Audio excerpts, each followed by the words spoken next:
खबरों में बढ़ेंगे आगे। अगली बड़ी खबर आपको बताते चले, उत्तराखंड कैबिनेट की अहम बैठक और कैबिनेट में 30 प्रस्तावों पर मुहर लगी। राज्यपाल के अभिभाषण और बजट प्रस्ताव को मंजूरी मिली। साथ ही दूरसंचार और श्रम विभाग की सेवा नियमावली को भी मंजूरी मिली है। बड़ी खबर, देहरादून उत्तराखंड कैबिनेट की बैठक हुई और इस अहम बैठक में 30 अहम प्रस्तावों पर मुहर लगी है। बताते चले आपको कि अलग अलग विभागों की कब्जों की जमीन पर कमेटी बनी और सीएम की अध्यक्षता में बनी सब कमेटी पर्यटन नीति का कैबिनेट में के सामने प्रेजेंटेशन हुआ। साथ ही गन्ने के समर्थन मूल्य का भी प्रस्ताव रखा गया।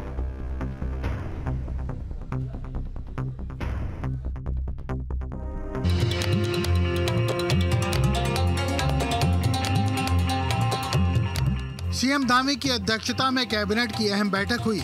बैठक में जनहित के तमाम मुद्दों पर अहम फैसले लिए गए। बताया जा रहा है कि कैबिनेट में कुल 30 प्रस्ताव पर मुहर लगी। गन्ने के समर्थन मूल्य का भी प्रस्ताव रखा गया, जिस पर यह तय हुआ कि इस साल गन्ने का समर्थन मूल्य नहीं बढ़ाया जाएगा और पिछले साल की दरें ही लागू होंगी।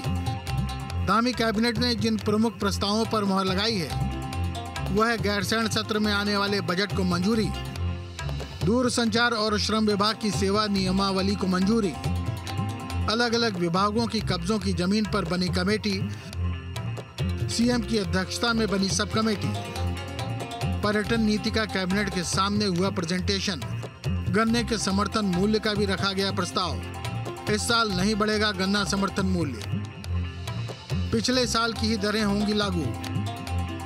सोलर पॉलिसी को कैबिनेट ने दी मंजूरी, राज्यपाल के अभिभाषण को कैबिनेट से मंजूरी। इसके साथ ही राज्य आंदोलनकारियों के 10% आरक्षण का मुद्दा न आने पर अधिकारियों को फटकार लगाई गई। सीएम धामी लगातार उत्तराखंड के विकास को लेकर एक्शन में है। कैबिनेट की बैठक में भी सीएम धामी ने प्रदेश के विकास और आम जनता के हितों को ध्यान में रखते हुए फैसलों पर मुहर लगाई। देहरादून से किशोर रावत के साथ टीम न्यूज स्टेट।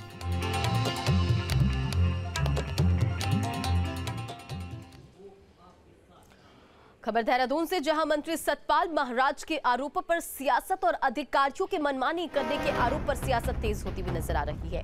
कांग्रेस नेता प्रीतम सिंह ने बोला हमला, मंत्रियों की नहीं सुन रहे अधिकारी। प्रीतम सिंह का यह बयान, मंत्री को दे देना चाहिए इस्तीफा और सरकार के कंट्रोल में नहीं है अधिकारी। ये बयान प्रीतम सिंह का।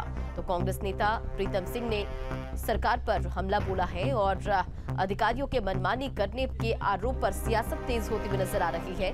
मंत्रियों की नहीं सुन रहे हैं अधिकारी और मंत्री को दे देना चाहिए इस्तीफा, सरकार के कंट्रोल में नहीं है अधिकारी।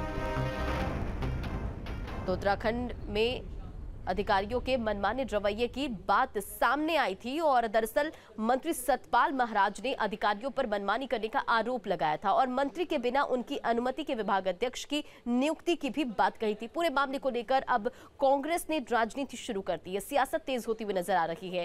कांग्रेस नेता प्रीतम सिंह ने कहा कि ऐसे मंत्री को इस्तीफा दे देना चाहिए जिसकी सुनवाई उसके विभाग में ही न होती हो। मंत्रियों की परफॉर्मेंस किस तरह से देखते हैं पिछले 1 साल में? हालांकि 5 साल पहले भी उन्होंने काम किया है, सरकार रही है। दूसरा, बार बार ये कहते हैं कि अधिकारी उनकी सुनते नहीं है। अब ये तो मैं नहीं कह रहा हूँ, हाथ का आंगन को आरसी क्या, पढ़े लिखे को फारसी क्या। ये तो मंत्रियों के बयानों से जो है स्पष्ट परिलक्षित होता है कि कोई समन्वय सरकार और शासन में नहीं है। अधिकारियों पर सरकार का कोई अंकुश नहीं है और जब अंकुश नहीं होता है तभी आपने देखा होगा कि बार बार मांग उठती है कि सीआर लिखने की जो है छूट दी जाए, अधिकार दिया जाए। तो अगर सीआर लिखने से क्या बात बन पाएगी? मैं तो समझता हूँ कि मंत्री जो है निश्चित रूप से जिस दिशा में कार्य करना चाहे उस दिशा में कार्य करे। तो मैं समझता हूँ कि किसी की इतनी हैसियत नहीं होनी चाहिए कि वो मंत्री के आदेशों का पालन ना करे। और यदि मंत्री के आदेशों का पालन नहीं होता है तो फिर उस मंत्री को मंत्री परिषद में बने रहने का भी कोई नैतिक अधिकार नहीं रह जाता है। आप देख लीजिए, पिछले दिनों जो है लोक निर्माण विभाग के मंत्री जी ने कहा कि जो HOD लोक निर्माण विभाग में नियुक्त किए मेरे दस्तखत नहीं है। मंत्री कह रहा है कि मेरे दस्तखत नहीं है और उसके बाद जांच होती है तो क्लीन चिट मिल जाती है। तो ये तो वास्तव में जो है ऐसी स्थिति है कि अब मैं शब्द नहीं है किन शब्दों में कहूँ। महाराज जी तो महाराज हैं, उनको तो मंत्री पद को तत्काल प्रभाव से त्याग देना चाहिए, कहना चाहिए रखिए अपना मंत्री परिषद, मैं विधायक के रूप में काम करूंगा। लेकिन न जाने किस मोह में जो है वो आती थी तक मंत्री परिषद से चिपके हुए।